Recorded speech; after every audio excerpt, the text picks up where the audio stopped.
this on to record. Okay, so you can all see that by now continuing, you're consented to be recorded, as am I. Oh dear. Now we've got 3 speakers today. They're all reasonably time limited, and we're going to take them in the following order, and I'll allow them to introduce themselves very briefly, but as they've only got 8 to 10 minutes, it will be brief, I know, with the introductions. Ben Williams, pardon my frog in my throat. Ben Williams wrote a report that I didn't only read from cover to cover, but I followed up all the links as well. And it was the Scottish report that was presented to our UCU's Education Committee. And it's absolutely fascinating and completely convincing that this is such an important area. And as UCU, we've got to be part of it and looking after our members. After Ben's spoken, and we'll have all the speakers following one from the other, Helen Kelsall from Trafford College will be speaking, and she's based in the FE sector, so she'll be taking a different view of where we are. And then finally, Chris Williams from the OU is really going to be talking about some of the sort of building blocks and things like that. They've all been given in advance a summary of some questions that people have already posed. So once they've finished speaking, I'll pose a general question to get things going, while those of you who want to start putting your hands up can do. And I can only see about, I don't know, a quarter of the list of people, so I'll just cherry pick hands up, and if there's a lot of you, I'll just pick who I can as we go along, and then ask everybody to answer the questions. Okay, though, so off we go. Firstly then, Ben Williams, who's going to talk about his report and go on from there. Welcome, Ben, and please do start.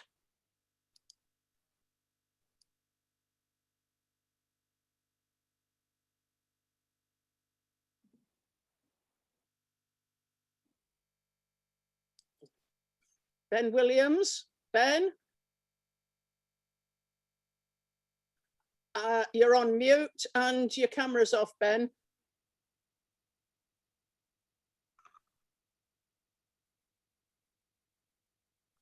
I don't know if he's gone to the loo or what. Sorry, I shouldn't say things like that to 150 people. Ben.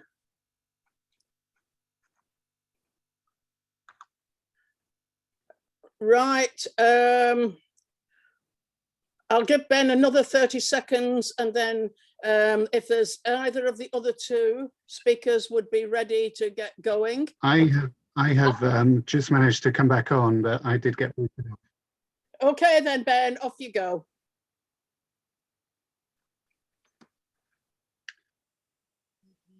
Okay, I'm really sorry about that. I'm just going to share some pictures, and hopefully I won't get booted off again.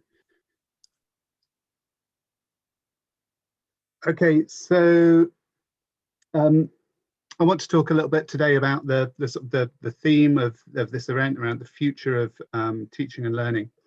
So the future of education in universities is currently being reimagined by a range of organizations, including businesses, technology startups, sector agencies, and the subject of today's talk, financial firms. So the basic argument I want to make here is that new ways of imagining the future of education are now being tangled up with financial investments, and that there are visions and valuations of a particular kind of desirable form of education in the future that are being pursued and coordinated across both policy and finance. So edtech investing, as probably many of you have noticed, has grown enormously over the last year or so of the pandemic. So this funding is based on hopes of prospective financial returns, but it also determines what kinds of educational programs or approaches are made possible. So for example, as you can see here, we've seen the online learning platform Coursera go public and achieve a multi-billion-dollar valuation based on its reach to tens of millions of students online. And venture capital investment in edtech was already historically high last year and is continuing in that way this year too. So we've seen new kinds of investment funds emerging to accelerate edtech market growth. That includes special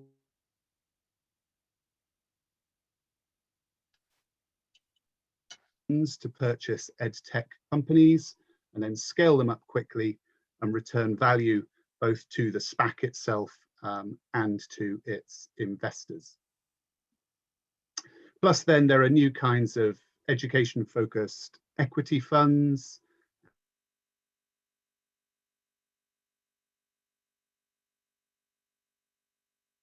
tech companies for investors to invest in.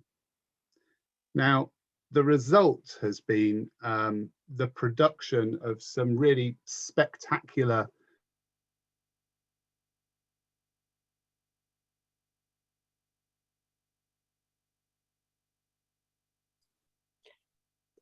I think we're having trouble with Ben's connection. His audio is cutting out, and also, like many of you, I've noted the pictures are pixelated. Ben, I think you're going to need to go out and come back in. And what I propose to do, unless we can do this very quickly, is ask Helen Kelsall if she is ready to come in now, and we'll give Ben a chance to set up again. Yep, I can. Can you see me, everybody? We can. Thank you, Helen. Ben, we'll come back to you. I'll try and text you or talk to you on the chat about that, or perhaps Sue or one of the others can do that. Helen, off you go. And I'm sorry, Ben, we'll come back to you. Yeah, I feel like the biggest fraud in the world now, because Ben was doing a talk from like a high level, and like a lot of people in FE, I'm a jack of all trades, and I would hesitate to suggest a master of none of them, but there we go. Anyway, so it is quite interesting though, because what Ben was talking about, that whole ed tech thing, is the secret formula that I think management want to have and have been looking at for years and years and years, some kind of secret formula that they can produce, and then education can be churned out like it's a manufacturing product, like it can be on a conveyor belt, and you can put education out and just churn out pre-packaged slices of education. And I think this is what people have been looking at for years, and teaching as a profession have been suggesting that that's not going to be possible. And my experience of teaching over the last year is that indeed face-to-face teaching is the gold standard. It is optimal.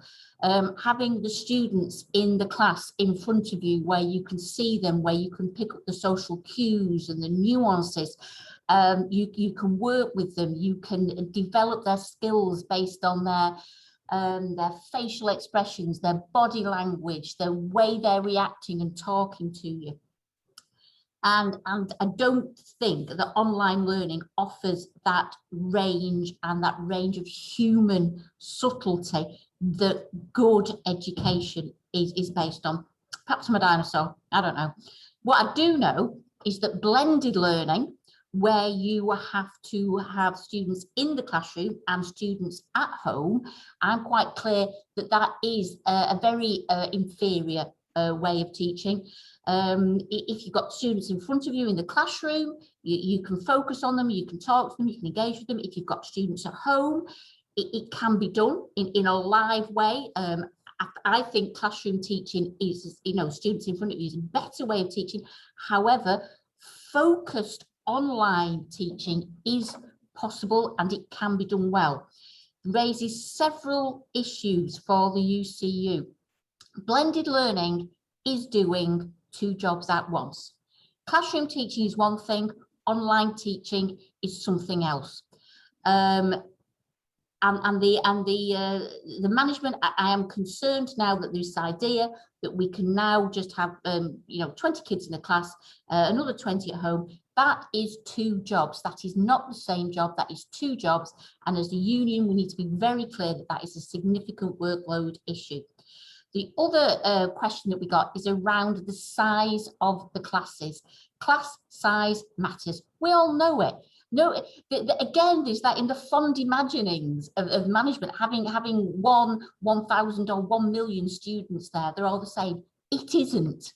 It is not the same. You know, when we engage with our students, you can give information in a big lecture, but the nuance of education, the subtlety of education, the working with ideas and sparking and developing ideas, that cannot happen in a large group. Whether that is an ESOL classroom at entry 1, whether that's an A-level classroom, or whether that's a seminar or a tutorial at master's level, I hesitate to suggest that it's the nuance of the personal interaction that matters. Can that be done online? Yes, it can. Can it be done to 10,000 people? No, it can't. And we have to be really, really clear with that. And again, I think it's that holy grail that we can produce the best technology, we can do something, we can make something up, we can manufacture this product, we can put it out, and then all you teachers can go home, go to bed, we don't have to pay you. It will not work. And a year of teaching online, blended, and in the classroom has convinced me that online teaching as a discrete entity, teaching students at home, perhaps in a small group where we can share documents. I was doing something with a group of students, quite basic students, where we all have to write a story and we all have to write and we all have to add a sentence to the story, and we can all join in. And there are lots of ways that we can join in. We can chat to each other, we can talk to each other, even if we're not looking at each other. That can be done, but it has to be done discreetly. There's a question here about blended learning. I think it's one of these things where we're all using the terms differently. In the college that I work in, the term blended learning has meant that I have got 15 students in class and 15 students at home. That's what I'm saying. I don't think, in my belief and my experience, I don't think that works. Online video, online learning, yes, if it's discrete. Face-to-face learning, obviously, if it's discrete, it's the merge of the two, which I believe is not successful. Right, so online learning, if used separately, it can be appropriate. A couple of other questions that came up.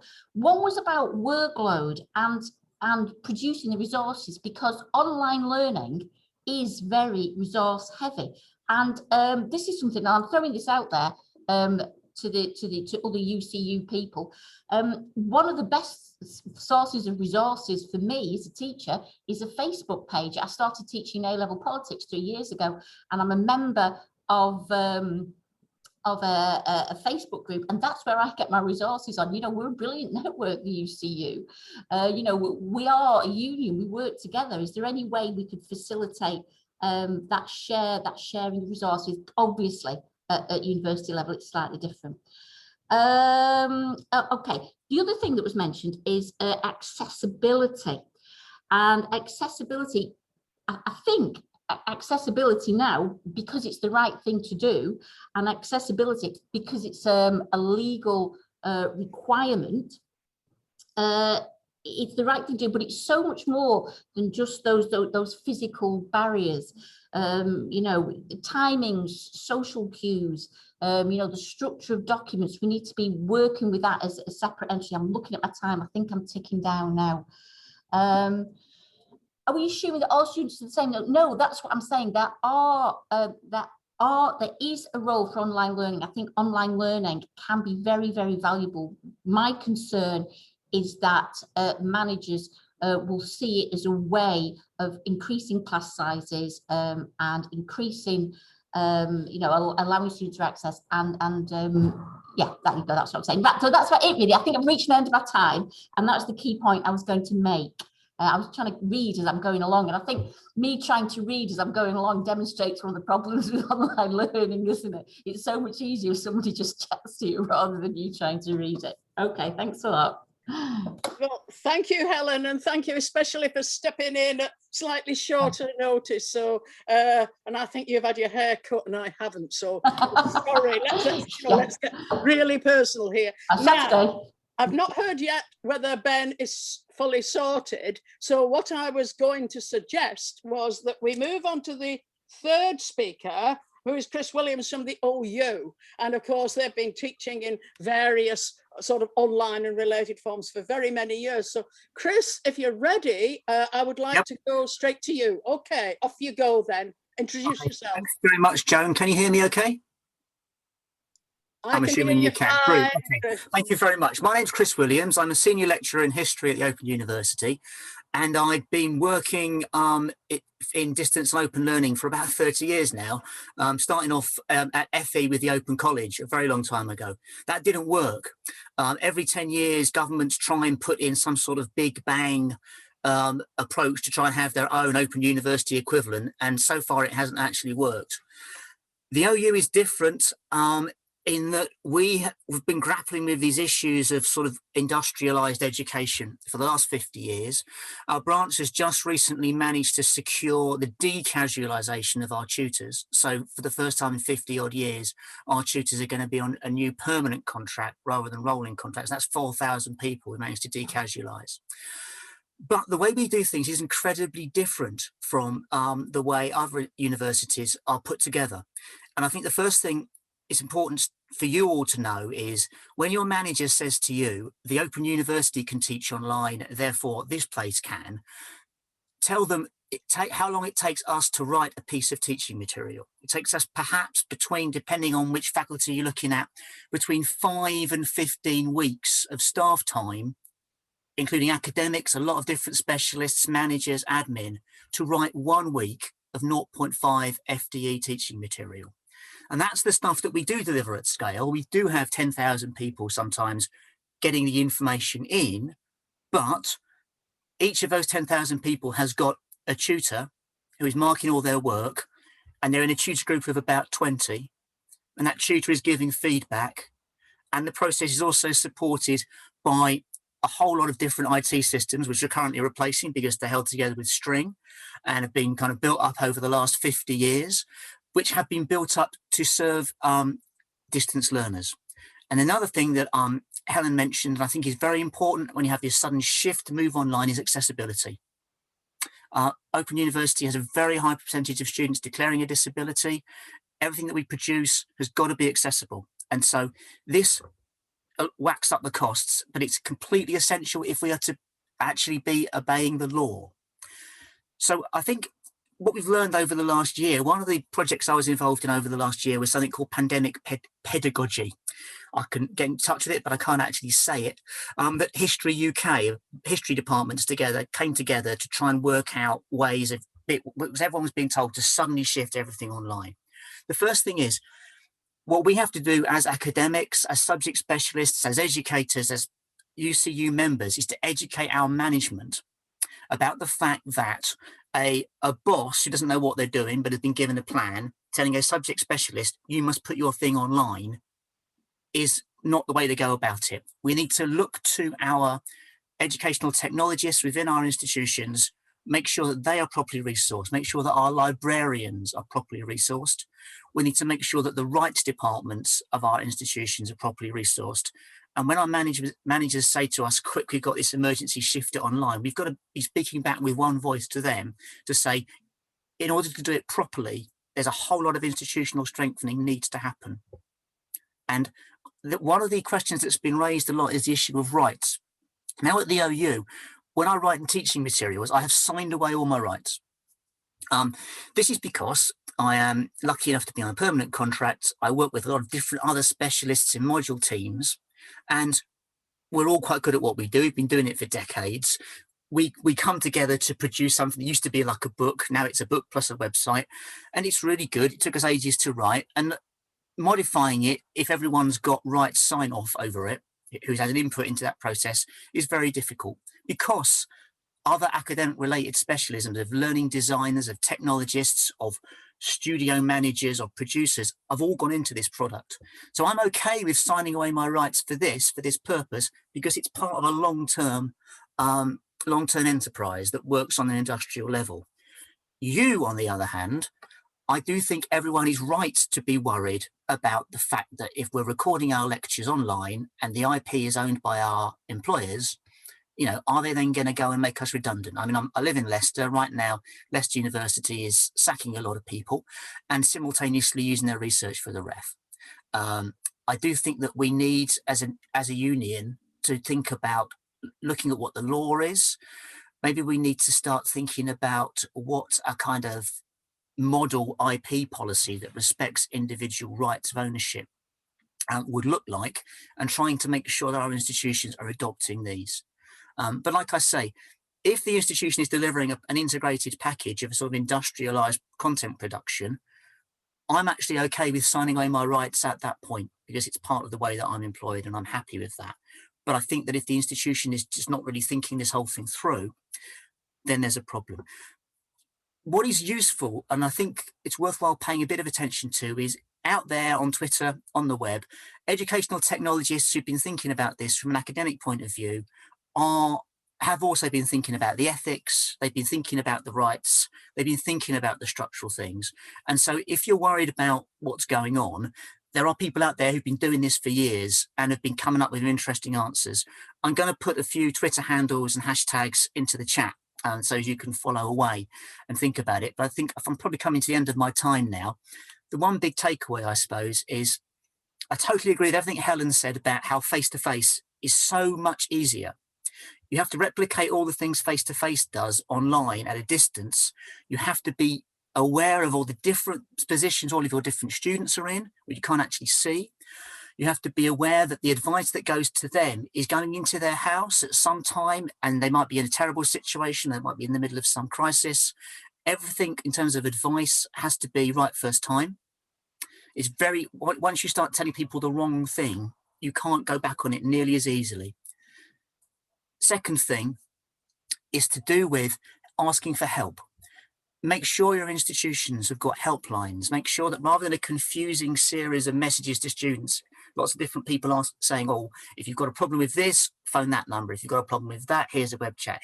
Talk to your tutor about this, your head of department about that. Try and ask them to move it to one portal so students feel able to ask for help, and create the culture of asking for help and feedback if you possibly can.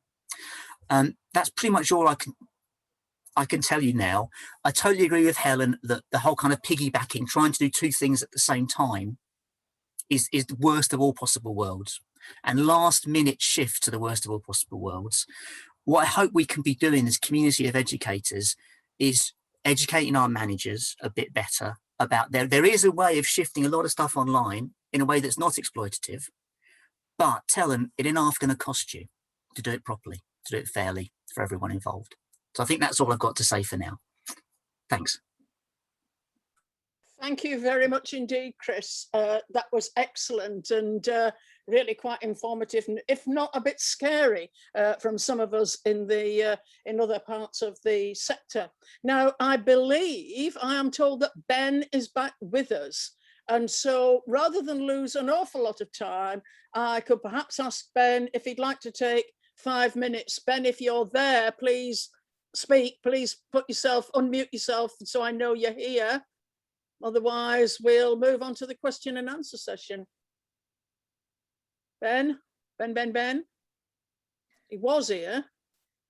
I think he's not here anymore. Well, we're going to have to proceed without Ben, and therefore what I'm going to do, and Ben may be able to come in and answer questions if he can get back online again, because I can't see any other way of dealing with this. So we'll hope we've got 3, but we've certainly got 2 absolutely excellent speakers here. Chris, you're back again. Hello. Helen, can you put yourself on visual? And what I'll do is, from all the various comments that have come in, and I know you've already had them, so perhaps to ask you both about a little bit further about Well, I'll pick one that you've not perhaps dealt with as much. We've had comments come in about students with hearing and other disabilities, and other things about the digital divide and what have you, which cuts across gender, age, ethnicity, you name it, it cuts across anything. So perhaps if I could start the ball rolling, and then hopefully some hands will go up, and then I'll cherry pick them in threes to offer them. But Chris and Helen, would you like to, and Ben, if you're appearing anywhere, if you'd like to comment on those, that would be excellent. Chris, would you like to go first, just as you're there? Yeah, sure. I think the important thing to note about digital divide, it doesn't just cut across all the other EDI problems. It also tends to supercharge the existing ones. And think about how it's invisible as well. Think about the fact that the students who are generally most spring-loaded to complain are the ones who have got the ability to get in touch with you. And this does make the delivery of all sorts of teaching material a lot more problematic. And one of the questions that was raised on paper before the session was about the mismatch between teaching systems that we're being asked to use and admin systems that we're being asked to use, and the ways in which we need to find ways of integrating that. And we need to find ways of thinking about a role of tutor as learning mentor, as well as tutor as content deliverer. And we need to try and be thinking about, again, talking to management about this is a role that needs to be invested in, rather than sacking all of our part-time tutors. We should be bringing on more of them, giving them more hours, making them permanent, and saying you're a learning mentor for a student. You're actually proactively trying to get in touch with students. Build in feedback, not as something that is delivered from the top that goes to every single student, that's essentially being used as a management big hammer tool, but build it at departmental level, at module level, at faculty level, to say, how did this term work? What would you have us do differently? And try and feed that information back to the decision makers and to the planners.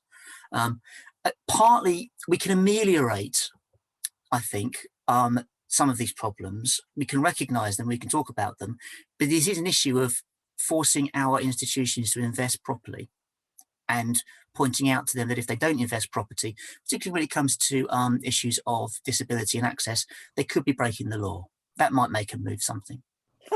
Helen, you've probably got one of the more diverse types of students as well. What would you like to say about the whole diversity business? Yeah, it's quite interesting at the moment, because at the minute I'm just we've been doing the not exams because nobody's been examined this year, so I'm marking like 500 not exams just at the minute, and it's becoming quite apparent when you're looking at the marks and the students that the students who were able to engage and who have engaged, not unsurprisingly, have done excellent. We're getting lots of A's. But the students who, for a wide range of reasons, language, language issues, behavioural issues, ASD, ADHD, all these issues, who have found it particularly difficult to engage online, they're getting some, very concerning marks, and it's quite apparent that the vulnerable in society have been set adrift by this. That an inability to access, or a struggle with accessing online learning, somebody talking at you, a voice talking at you for an hour, is not a way for students who need that humanity and that human touch to kind of pull them out of themselves. And the other thing is, we need to remember is a lot of these students live in very vulnerable situations. Their housing situations, their family situations are very, very vulnerable and place them in difficult situations. And physically coming to college, coming to university can be a lifeline. There may well be food there may well be warmth there, and when they are at home, that is not there for them. And these students are being effectively abandoned with the rush to the pre-packaged education, which is very concerning. Yeah, and somebody's mentioned, one of the questions was about ESOL students, and I've worked with ESOL students, and this has been look at the discussion we're having about blended learning, flipped learning, co-learning, high learning. We're having a conversation about language. online, and the students who struggle with that terminology, or who may have cultural difficulties at asking questions, or in challenging what's going on, not in a horrible way, but just in a oh, could you tell me that again, or I didn't quite understand that kind of way. And all those students totally being left behind for that, all those accessibility reasons, right? Sure. Right, we've had a couple, everybody's piling in on the chat line and nobody's putting their hands up for me to pick them. But never mind, I'm going to carry on with this because there's a couple of interesting topics have come in on the chat line that might require some additional comment from our speakers here. One of them, which I thought was quite interesting, that stuff you might be dealing with could be quite sensitive for whatever reason. It could be sensitive because of, if you like, gender or other reasons, or just a sensitive topic and issue. And really that flags up the question about how to deal with these in a system. And I'll tie this in with the second area so that you can comment between you on both of these, on this whole big issue of everything being recorded. And I know it's the IP goes elsewhere, but then these recordings can be edited, they can go anywhere. I don't know where the protection is for all of that. So who would like to talk first out of the two of you? And Ben, if you've ever appeared, do tell me, but at the moment it's Chris and Helen. Who's going to go first on that one? Do you want me to go first? Oh, I was going to say, I'll go first this time. Yeah, do it. In FE, some of the things we deal with, I mean, at university, some of the tutorial issues that we deal with are massively sensitive. And I think, like a lot of people, I've dodged them this year. We usually have, we usually teach sex education, vital stuff. We have students who don't understand the physical basics of sex education. We teach about sexually transmitted diseases. We teach, I was going to say we teach prevent. We mention prevent and the issues associated with it, which are very useful. And I have kind of like avoided that this year, and I'm doing it now. We've got some kids back in the class, because the idea of that being taken out of context, and again, the subtlety of the human cues that you kind of say with a smile or a warmth when they come in, about what they're doing, and then to tackle something that a lot of students, and the other thing is, a lot of students who find this socially embarrassing will just turn off. Yeah, they're not even going to be embarrassed by it. They're just going to turn it off and walk away. And then what happens if they are interested, and the only place they can access this lesson on perhaps a sensitive sexual topic is in the kitchen with their family around them, and they don't want to do that. It raises more issues. Chris? Exactly. And I do think there is, although I was saying we can teach a lot of things online, the OU does, we don't teach everything online. So we teach a lot of the stuff we do, for example, in healthcare is all about workplace learning plus. And so, some of the science subjects we can't do. There are always going to be things where it's actually best educationally, no matter how much we can make the best of online, to get into a safe classroom. And there are, I think, quite a lot of stuff that just can't be delivered at distance, because, as Helen was saying, it supercharges the divide. And I know one of the earlier questions was, how can we persuade students to turn the cameras on? This is one of the things that came through as a written question.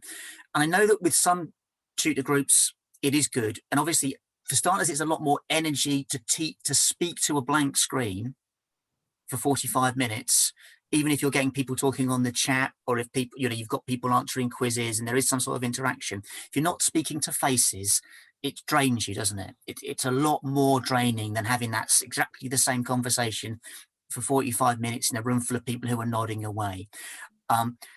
So there are some things that we can't shift online. And I wouldn't like to say that, I wouldn't like to be heard as saying that, and everything can, even with the right investment and awareness in the environment. Possibly one of the things you might want to try and do is to work out how our syllabi are creating spaces for students to get together, how they're creating spaces for students to communicate with each other. One of the things we do at the OU is there's a sort of unwritten policy of every module has a Facebook page that isn't official, that is often moderated by someone from the Students' Union, which means that there's a space students can get together where they know there aren't any tutors in the room, and therefore they're going to be communicating more freely because they're because if you think what you've written is for the ages, and also someone who might be marking your work, and so or someone who might be the boss of the person marking the work might be reading it, you're going to write different things. Now, that's for HE students. There are risks involved in that in terms of the creation of these spaces, because they're not spaces that we're actively moderating or monitoring. But that's one way of doing it, because I think what we discovered a few years back was that if we said you can only ever come together to talk in official spaces that are moderated by an employee of the OU, students went off and created their own space anyway. And so we sort of ended up tolerating these places. But again, this is for a particular kind of student who's used to studying online, often committed to doing it for 6 years. I do think that the solutions for higher education can solve some of the problems of further education, but there are going to be some that really the answer is going to be getting people back in the room, making sure the ventilation is sorted, having the testing, and making sure that the teaching and educational crew is there ready for them. Okay, thank you, you two. Two people have actually put their hands up, so I won't need to go to the chat for a minute or two. I've got John Phones, who I'd like to ask to speak first, then Deepa Driver. Hello, Deepa, I know you, don't I, from NEC. Oh, and one third one, Moitaba Amari. So I will take those three in that order first, and then if there's no more, I'll go back to the chat line and see who's saying what there. So John, off you go, please. Thank you very much. I hope everyone can hear me. I just wanted to reiterate really some of the issues that we are having in our branch. I'm the chair of Bridgewater and Taunton College branch, and we have really been trying to resist very strongly the wholesale idea that we go across to recording our sessions. In the very first instance, we raised this at the beginning of the first lockdown, because we know even in A-level groups, higher education groups, there are students who are extremely resistant to the idea of joining in with what's happening in the classroom if they think that everything they're saying or doing might well be recorded. And no one seems to be taking this into account. We also know that there are great vulnerabilities for our colleagues. We know that, for example, students in schools have been recording the things that teachers have been doing online and then changing them. You know, okay, it's perhaps okay for someone to be speaking to a group of students and having rabbit ears attached to them while they're speaking, but it's not okay for their voice, for another voice to be added to what they've been saying, and for what they have been recorded then to be chopped up and used in a different version and so on. Now, I'm not suggesting this is happening all the time, but I think it's a real risk. And this is the sort of thing that we've been trying to make sure that our senior management engages with us on, and that we actually do have a recording policy before we just go out willy-nilly and tell other people to start recording everything. I'm aware other people will want to say things as well there. Okay, Deepa, the third person's taking the hand down, but we'll have Deepa next and then go on to the two panelists to answer. Hello, Joan. Nice to see everybody again. I just wanted to use this opportunity to make a plea for us to nationally have a negotiated minimum standard in terms of both performance rights and in terms of online learning and the use of that online material. Because I think what happens in branches such as mine, where union density is just under the 40% threshold, is many colleagues who maybe partner you within a module, or maybe who are not members of the union, already agree not to oppose online learning. And a lot of people, especially with COVID, have felt very much under pressure from a health and safety point of view to agree to recorded online learning in order to make sure that, you know, students have the ability to access the material at any time. And what we have found is, especially vulnerable staff, those on precarious contracts, people who are already oppressed by equalities barriers, are under huge amounts of pressure, and I've certainly experienced this myself, to opt in to recording. And once you opt in, or if 8 out of 10 modules are recorded and you're the only person who doesn't record, there is a inner satisfaction culture that we have in many institutions. There is a huge barrier to people opting out, so to speak. And our employers are using COVID really to push through a model where everything is recorded and where we are expendable and interchangeable. And I know quite a few other people said this in the chat, where you know, where the material is either outsourced to somebody else, or they take our lectures and we are just content providers. And there is more and more of what we call centralized quality management, which essentially adds layers of checks and balances which are not actually needed were you to do your job properly and face to face in the first place. And not that online learning isn't a good thing, but it's not. It's aimed here at creating a two-tier system: one for working class people, which is the affordable version, and one for the very wealthy who can afford to pay £30,000 or £40,000 or incur huge amounts of debt to do that. And I think this is something the union needs to take a position on across the 4 nations. And it would be really helpful if this was agreed national, UK-wide. Thank you. Thanks, John. Thank you, Deepa. There's a lot coming through on the chat line. I'll come back to that in a moment. But Helen this time, and then Chris, would you like to comment on anything that the last 2 speakers have raised? Yeah, just quickly. Yeah, John was talking about the recording, how it changes the dynamic. We all know this, you know, we state stuff we all know, but it changes the dynamic of what's going on. And it's this this insistence that management have that if you just do this and you just do this, it will be the same, and you can pre-package and you can send it off. You know, Deepa was talking about how you know, management sees staff as expendable and interchangeable, which takes it back to the point I was making. Education is about humanity and human interaction. That's what it is. And they want to remove that, then they can have a pre-packaged, delivered product. And it isn't like that. That's not how it works. And anybody who educates knows that. But there is a role for it. You know, Chris works at the Open University. There is a role. It's a very valuable role. When Chris came on, everybody was chatting and going, "Oh, Chris, oh, it's lovely. Oh, you brilliant."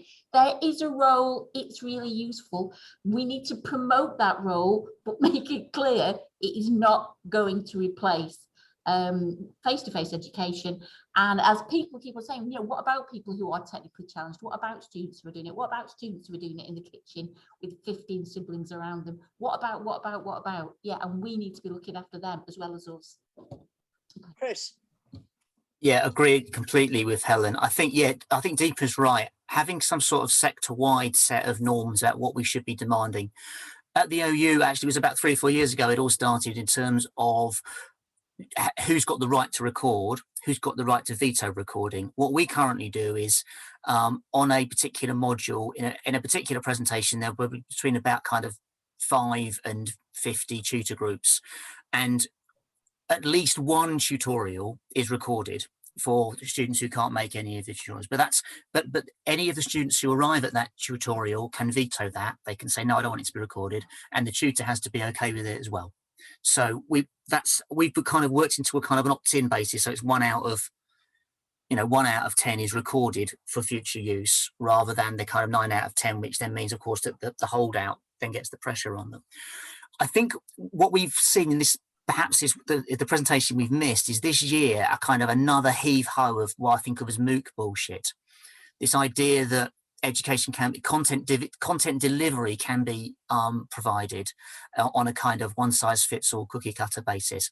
I don't think this is true, but a whole bunch of more venture capital has just moved into that, and a $1 billion investment will, about 5% of that will be spent on bullshit, going through various bits of the press and the PR industry.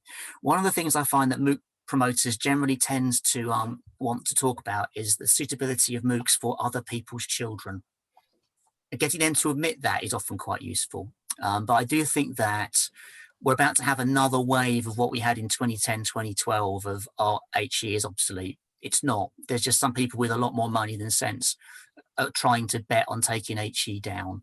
That's actually what the old Vice Chancellor of the Open University, last but two, tried to do. He wanted to downsize us, so we had to kind of get together and downsize him first. So we did that. I've no answer to that one, Chris. I want to know how actually.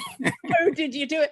Incidentally, poor old Ben Williamson has been in and out of the whole of the discussion.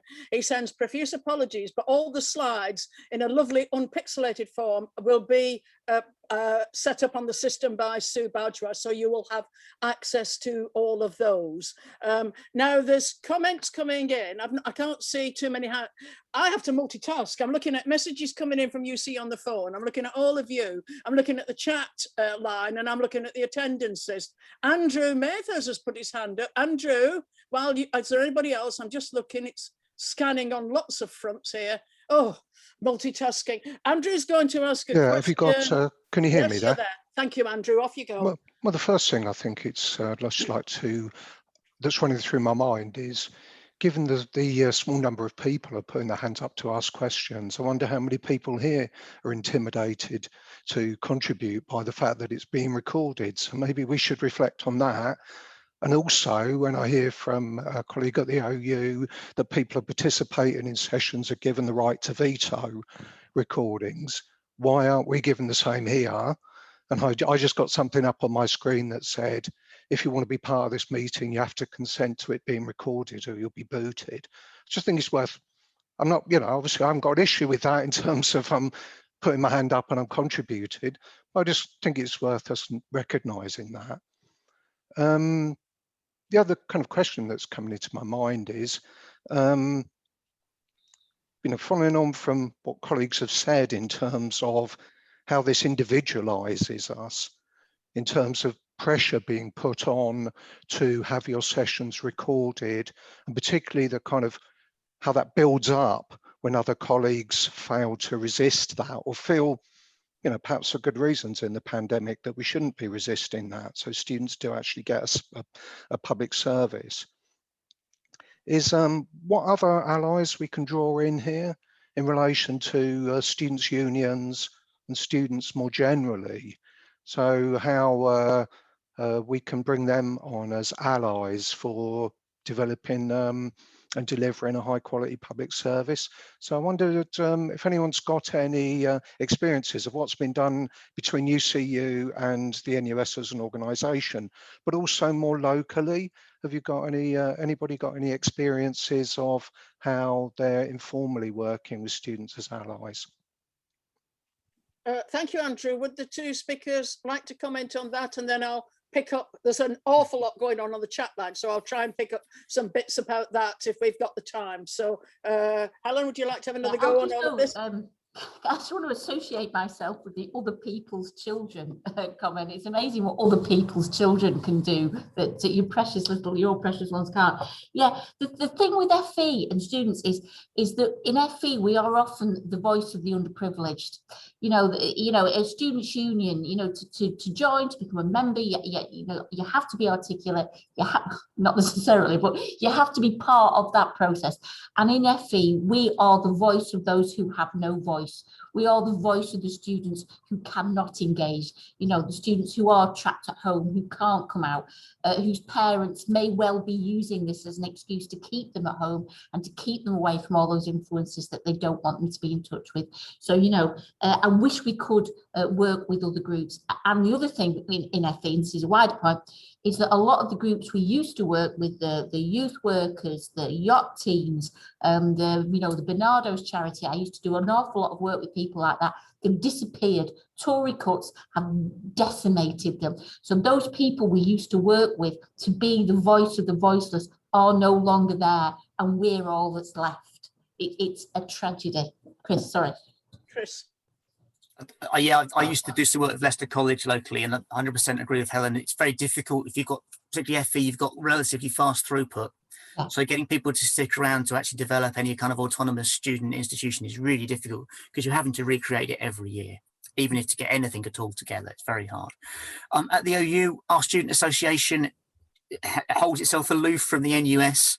But we have been working very closely. We do work very closely with them as a branch over the last few years to make sure that they're plugged into strategic decision making, particularly because it's the decisions that count aren't necessarily the ones about feedback at departmental level. They're the big planning decisions about what are the systems we're going to use, who gets, what are the support structures, how accessible are they going to be? And so if we can help an informed student voice be plugged into strategic decision making, particularly about learning centres, support centres, the kind of creation and reinforcement of a safety net. That's probably one of the most useful interventions we can make in our local institutions. But yeah, I think a high-level conversation between NUS and UCU about the future of the sector is overdue. One of the things I think UCU, we can pat ourselves on the back, over the last year, UUK has been asleep at the wheel. There's been no voice for the sector. We've been having to fill that vacuum, haven't we, as a union? And I think we've been making a particularly good job of that, given our tiny resources compared to what UUK should but aren't putting into that.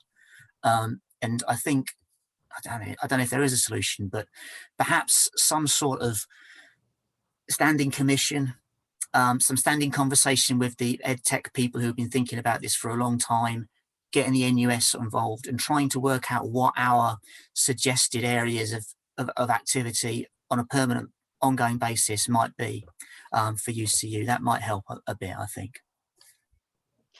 Right, a couple of issues that are coming up on the chat line. We've got only about 8 minutes left, so I'll flag them up and then choose what you would like to say on any one of them. It was raised earlier on in some detail about, and you raised it yourself, Chris, and so did Helen, about the additional work involved in doing all of this. So there is the workload issue, but can I raise a really personal one with both of you? A friend of mine has a lad, he's currently at the moment doing a computing science degree, and he's autistic and he's well over on the spectrum, and he cannot take in a lecture. He actually, oddly enough, quite prefers online. But the other interesting thing is that if he's going to get involved in student interaction, he's going to prefer to do it with other children on the spectrum, because they're the ones he can relate to. And I just wondered, because that's a big diversity issue. It affects the recapping of lectures, it affects student interaction. Have you any comments on that as well as the workload issue? So sorry to throw two horrible things at you there, but 7 minutes and then we're done. Chris, do you want to start as you're on my screen first? There's a lot, the AU experience is there are a lot of self-organised student self-help groups, and USA, the Students Association, also supports them. And so diversities of learning style and neurological diversities is one of them. And I do think it's important. I know there's been comments on the chat about why do we record, and if disaggregation of content provision isn't necessarily a bad thing, provided you do it right. If you say some things become synchronous, some things are asynchronous, some things are short video, some things are synchronous content delivery. For content delivery in particular, there's a lot of different ways you can do things. But again, as I mentioned earlier, don't let them try and make you do it on the cheap. It all costs. For teaching, again, even in terms of group interaction, there are some people who will interact in asynchronous forums or in synchronous chat who would not react face-to-face in the classroom. So disaggregation does in fact have some benefits, but again, we lose the economies of scale that happened with the 12, 15 people in a seminar room or 30 people in a so-called seminar, but because they're in different places and you've got to have someone paid to sort those places out. So from a pedagogical point of view, having this disaggregation happen isn't in and of itself a disaster. It becomes a disaster when it involves huge amounts more duplicated workload falling on the people at the sharp end, who then have to acquire different teaching skills and that need to be briefed about different learning styles, etc., properly trained as well, rather than just pointed at a PDF and told to draw your own conclusions for your own subject specialism. We can, I think, take advantage of some of this to deliver better education. But coming back to the old thing, they're going to have to pay us to do this. because it's falling on the most exploited members of the profession right now, and that's not fair. Yeah, absolutely. There is an opportunity here. There is an opportunity to work with students with neurological difficulties. There are opportunities to work with ESOL students, but one recorded size does not fit all. You cannot record one session, have people in the class, have people at home, and use that for revision. You can have an face-to-face session, you can have an online session, you can have a revision session, but a lecture recorded for revision should be different than the lecture recorded to teach, because revising and teaching are different skills, for God's sake. So we've got to, so yes, but it's not going to be done on the cheap. Brilliant. I think there's loads of things we can do with it, but one size does not fit all. Different skills, different things. Pay us the money and we'll do it. We've been doing it on the cheap. There you go. I'm just about to start shouting, Joan. You need to turn me on. Oh, it's all right, Helen. I'll try and keep a control of the situation. I've only got 4 minutes left to do that. Somebody's commented, and I'd just like the two of you to say very quickly what you think what this means about the notion of learning on demand. Now, I don't know quite what that pans out to mean. Clearly, you're not going to learn by staring at a screen. But how is there any future in any of that? Well, if you look at what the OU does for kind of free-to-air stuff, there's the slightly dodgy FutureLearn platform that we sold 49% of to some venture capitalists a couple of years ago, which has sort of supported presentations. And then there's the Open platform that just has flat file things you can work through there whenever you want it. This is all high quality stuff. It's all good, but it's not accredited education. There's not a feedback point. There's not a, yes, this person understands this thing. They get 10 credits for it moment. And I think we need to be clear about what higher education is about and what further education is about. It's about being able to show you've taught someone something. And most learning on demand models fall down when they try and integrate a lot of this flat file useful learning into any kind of system of, okay, yeah, that was 60 credits of history. That was 120 credits of computer science. This meets a British Psychological Society classification. And lots of people who like creating these little bits of bite-sized chunk, when you say to them, how are you going to put all your little five credit bits into the 10,000 credits that even the smallest university operates in a system of understood syllabi, they just like wave their hands and move on to another conversation.